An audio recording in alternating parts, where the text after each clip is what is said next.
True pizza delivery horror stories animated. I'd only been at Tony's Pizza for a couple of weeks when that order came in. The address was in a nice suburban neighborhood with manicured lawns and wooden swing sets. I pulled up to find this woman on the porch screaming into her phone. Her face was red and she was waving her free hand frantically. "I don't care what. Your mother said, Brian, you promised you'd be here by noon." What? Her little daughter, who was maybe 5 or 6 years old, was riding circles on a pink tricycle in the driveway, completely clueless about her mom's meltdown. I grabbed the pizza and walked up. The woman barely looked at me, just held up one finger, mouthed the second, and kept yelling, "No, you listen to me. I'm sick of your pathetic excuses." Greater than I stood, holding the pizza, trying not to listen. That's when I noticed the black van, parked maybe 3 houses down. It was an older model with tinted windows. I didn't think much of it at first, but when I looked closer I saw this guy in a hoodie, sitting in the driver's seat, drumming his fingers on the steering wheel. His eyes were glued to the little girl. Dread crawled at my nape as I looked at the kid, then back at the van and at the mom still yelling into her phone. The woman finally ended her call and came toward me, digging through her purse. "Sorry about that. How much?" $1,850. Greater than I answered, still watching the van. "Ma'am, I think you should bring your daughter inside. There's a man down the street watching her." Greater than the woman looked up and scrunched her nose. "What are you talking about?" I pointed at the van. Greater than that black van. "There's a man inside watching her." "I really think you should." Greater than.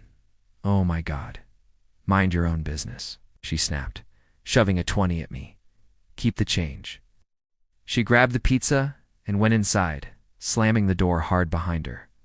The little girl was still playing and humming to herself. I lingered, bit with the keys in my hand, contemplating what to do. The woman had basically told me to off, but the van was still sitting there with a shady-looking guy in it. I sighed and got back into my car, but couldn't turn it on.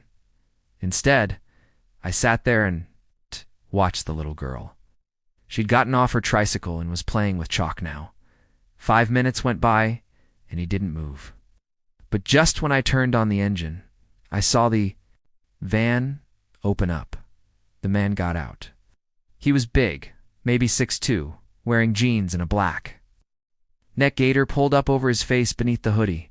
He walked toward the house, real casual, like he lived there or something. My heart started pounding. When he got close to the girl, he crouched down and pulled a chocolate bar from his pocket.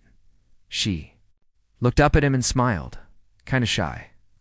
That's when he grabbed her and clamped a hand over her mouth. She tried to kick and scream as he started hurrying toward the van. I didn't even think before throwing the door open.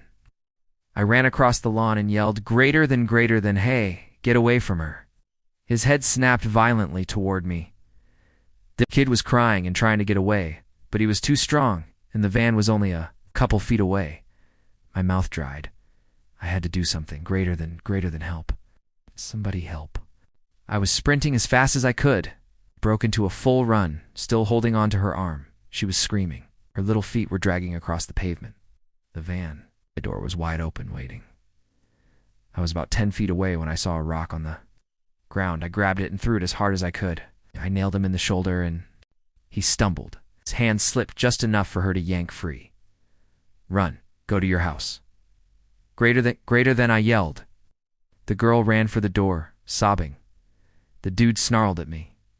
For a second, I thought he was about to come after me, but he took off for the van instead, jumped in, and floored it. I tried to see the license plate, but it was all covered in mud. The van disappeared around the corner, and I just stood there, shaking. The front door flew open, and the mom came running out. She grabbed her daughter, just broke down right there in the yard. Neighbors started coming out too. They asked what happened. I told them everything, and someone called 911.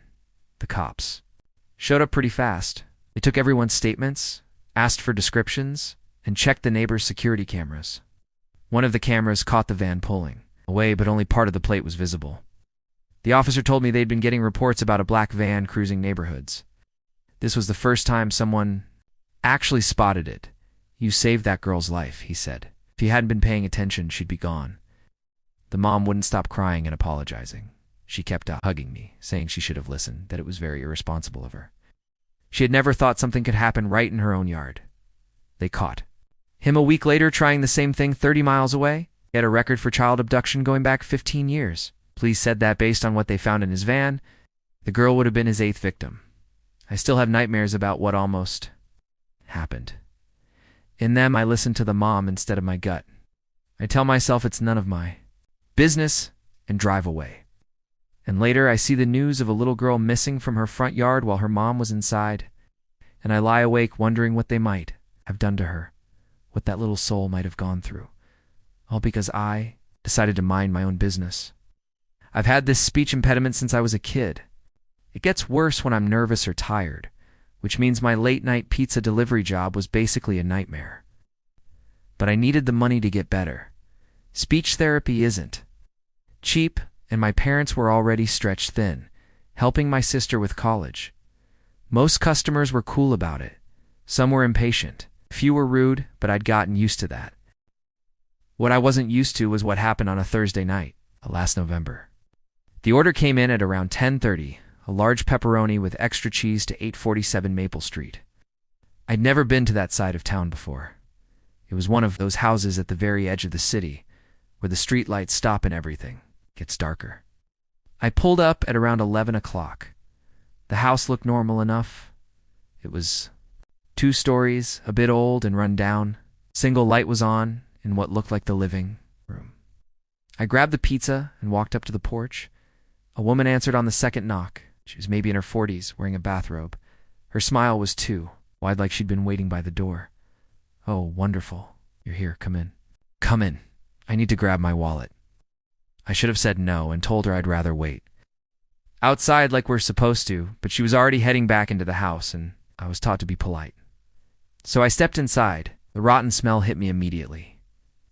It was sweet and sickly, like garbage sitting in the heat too long. I tried not to gag. Sorry, I could just wait on the porch. I called after her, breathing through my mouth to avoid the stink. She turned around, stared at me from head to toe. Sadness flickered in her eyes as she smiled.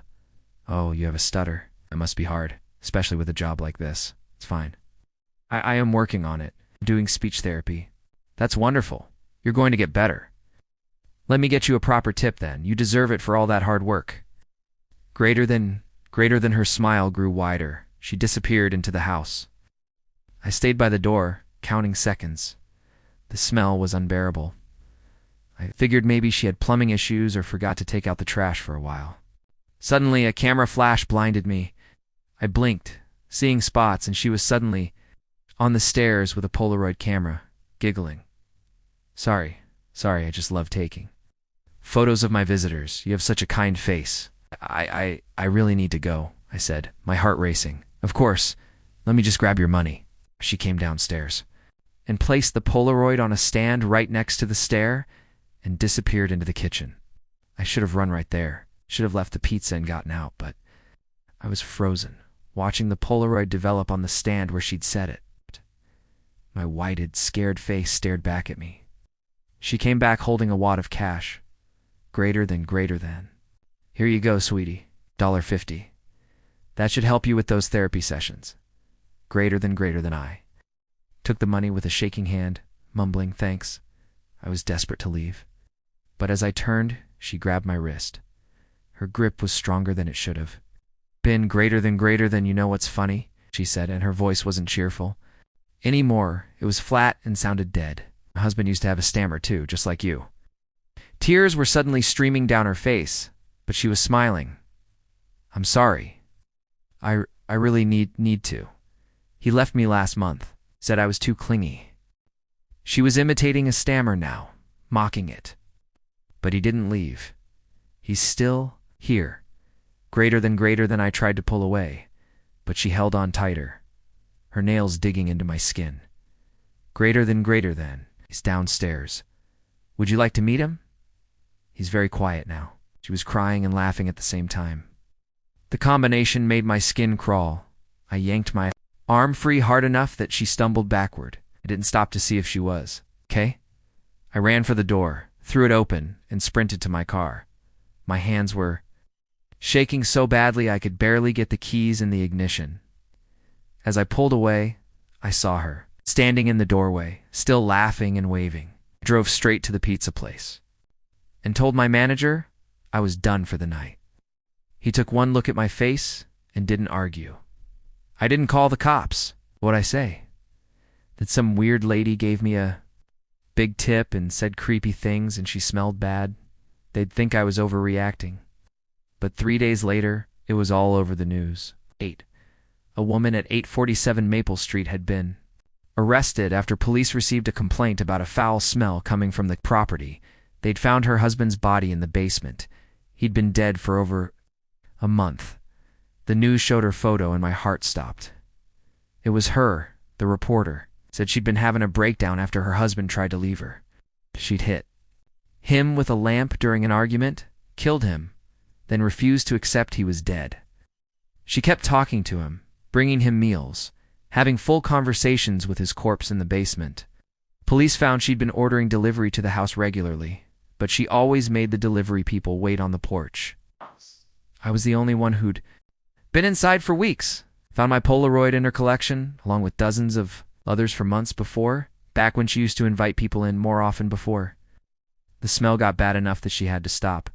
The detective said if I'd gone downstairs with her that night, there's a good chance I wouldn't have made it back out. I quit the pizza delivery job that same week. My manager understood. I still have nightmares about that smell, about her laugh, about how close I came to going downstairs when she asked. Sometimes I wake up convinced I can hear that high-pitched giggling outside my window.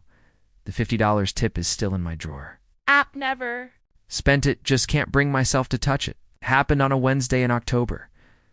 Mark, my husband, manages Tony's Pizza downtown and was working late doing inventory that evening. My 7-year-old Liam and I were having dinner when the doorbell rang. I glanced at the clock. It was 7:30. When I looked through the peephole, Dylan, one of Mark's recent recruits, was standing there with a pizza box. I'd met him a couple of times and knew him as this quiet and polite guy who never really caused any trouble. Hey, Dylan, greater than I said, opening the door. Mark's still at work if you're looking for him. I know, he replied with a smile that looked tight. Sent this for you guys. It's on the house. I didn't remember Mark saying anything about pizza, but it wasn't weird. Sometimes he sent leftovers home. Greater than. Oh, thanks, greater than, I said, reaching for the box. Only Dylan didn't let go. That's when I noticed his bloodshot eyes and that faint reek of alcohol. But before I could shut the door, Dylan shoved his way inside. I stumbled back, more confused than scared. Greater than what? Are you doing? He slammed the door and threw the pizza box on the floor. Your husband fired me today? Said I was stealing? My heart started pounding. Dylan, you need to leave right now. Stealing, he laughed, throwing his head back. I took $40, Sarah, because my power was getting shut off. Your dear Mark fired me. Over $40? Called me a thief in front of everyone. I'm sorry, but that has nothing. Greater than. He grabbed my hair and yanked me backward. I screamed as the pain shot through my scalp like fire. He slapped me across the face so hard that everything went white for a second. Quiet, which he hit me again, making me taste blood in my mouth. Mommy. Greater than Liam's voice rang from the kitchen doorway as he came running in. Greater than run, Liam, go, I screamed. But my baby had frozen in place. His face was white as a sheet, and he was still holding his juice box. Dylan dragged me toward the living room by my hair. I tried fighting, but he was so much bigger and stronger. He threw me against the wall, and I hit it hard. My shoulder exploded with pain. This is your fault, he kept saying. Your husband's fault. You're going to pay. He pulled a gun from and I'd a life before your husband destroyed it. That's when Liam moved. He ran at Dylan, screaming, leave my mommy alone. He hit Dylan's legs, kicked and punched with everything he had. Dylan stumbled, and I tried to make it to the door, but he caught himself fast. You little brat. He yelled and pushed Liam so hard his head hit the corner of the coffee table with a crack. He rolled onto the floor and didn't move. Blood started pooling beneath his head. "Liam, baby, please wake up," screamed, crawling to him, but there was so much blood. Dylan looked down at what he'd done and panicked. I didn't mean I just pushed him. Oh God." He bolted out the door, leaving it wide open. With shaking hands, I grabbed my phone and called 911. The dispatcher tried calming me down, but I could barely breathe. Still, I pressed my hands against the wound on Liam's head, trying to stop the bleeding. His eyes were closed. His little body was still. "Stay with me, baby. Please stay with Mommy," I whispered, hiccuping. The ambulance came fast. Paramedics took over. While I just stood there, covered in his blood, they lifted him onto a stretcher, and I climbed in beside him, holding his hand. One of them kept talking about skull fracture, brain injury, but it barely made sense. At the hospital, doctors rushed him into surgery. Mark showed up terrified, and I collapsed into his arms, telling him everything through sobs. Police came and took my statement, promised they'd find Dylan. Around midnight, the doctor came out. "Your son's in a coma. The head trauma was severe. We've done everything we can. Let's just hope for a miracle." I sat by Liam's bed for 3 days straight, holding his hand, talking to him and begging him to come back. Mark brought food I couldn't eat, clothes I barely changed. The nurses tried to make me rest, but I couldn't leave. On the 3rd day, the police came back. They'd found Dylan in some alley 2 towns over, passed out drunk. He was arrested, charged with assault and attempted murder. He'd go to prison a long time. I sat by Liam's bedside, his tiny hand limp in mine. A beeping of the monitors, the only sign he was still here with me. My throat ached from whispering prayers that never seemed to reach anywhere. Oh. The room smelled of antiseptic and fear. I brushed his hair off his forehead, my voice trembling. "The one who heard you was behind bars now, baby. Please come back to us." For a moment, there was nothing, just silence and the hum of machines. Then I felt it. His little fingers twitched against my palm. My heart stopped. "Liam," I breathed. His eyelids fluttered. His chest rose shakily, and then those familiar eyes met mine. "Mommy," he whispered, his voice small and broken. "Are you safe now?" I didn't realize I was crying until my tears fell onto his hand. I nodded furiously, choking out a laugh that was a half sob. "Yes, sweetheart, I'm safe. You saved me." I gathered him into my arms, careful of the 4 lines, and buried my face in his hair. He smelled like home, like everything good that I thought I'd lost. "You're my little hero, greater than," I whispered, holding him tighter as his heartbeat pressed against my chest. The world outside could keep spinning, but in that moment all I could feel was his warmth, his life, his courage. My little boy was awake. And for the first time in what felt like forever, I believed we'd both be okay.